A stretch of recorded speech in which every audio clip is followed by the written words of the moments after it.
This is my latest update on the driving licence negotiations. We're continuing to work every day on this. I know what you want to know is exactly when you're going to be able to drive again, and I still cannot give you a precise date, I'm afraid. But I can tell you what we've been doing in the negotiations, I can tell you what the next steps we're taking are, and I can also tell you what sort of timescale we're talking about. I'll try to be as specific as I can. Now, the good news is that the UK and Spain are now in agreement on the core issues that have been problematic, and we're now very close to finalising the actual text of the agreement.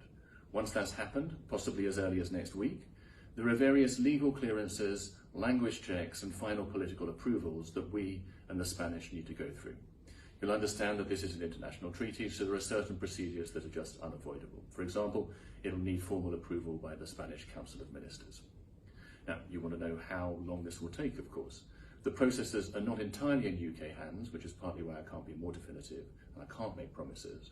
But our best estimate is that we're looking at a date of having you back on the road around the end of July. Now, although this is only weeks away, I know it will feel like a very long time to many of you. So we're doing all we can at every point to try to accelerate, to advance as quickly as we can. I know from your messages that some of you are also experiencing real difficulties as a result of your inability to drive. The heat, for example, many of you have said the heat makes walking to school or going to the shops a less viable option. And I don't underestimate how challenging this makes things.